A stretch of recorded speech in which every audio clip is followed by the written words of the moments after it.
অবশেষে গতির জোরেও টিকতে পারেনি পুতিনের দেশ রাশিয়া।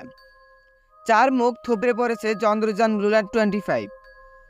এরই মাধ্যমে তাদের ৪৭ বছরের দীর্ঘ অপেক্ষার অবসান দুর্ঘটনা দিয়েই ঘটল।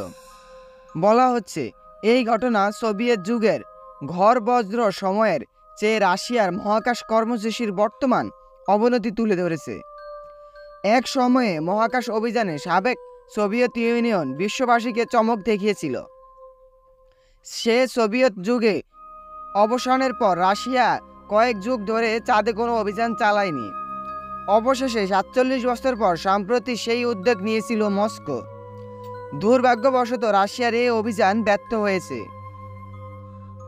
আন্তর্জাতিক বিবিসি নিউজ থেকে জানা যায়, রাশিয়া পাঠানো লুনার 25 নিয়ন্ত্রণ হারিয়ে চাঁদে বিধ্বস্ত হয়েছে। ৪৭ বছর পর রাশিয়া লুনার 25 নামের মহাকাশ যানটি চাঁদে পাঠিয়েছে। ২১ তারিখে মহাকাশ যানটি চন্দ্রপৃষ্ঠে অবতরণ করার কথা ছিল।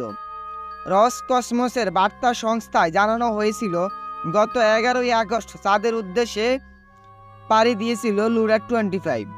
সব ঠিক থাকলে চাঁদের দক্ষিণ গোলার্ধে অবতরণের কথা ছিল লুনার 25।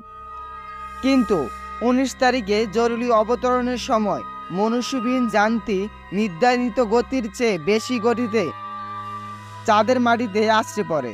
বলা হচ্ছে লুনার 25 চন্দ্রযান বিধ্বস্ত হওয়ার ঘটনায় রসকসমসের জন্য বড় একটা ক্ষতির বিষয়।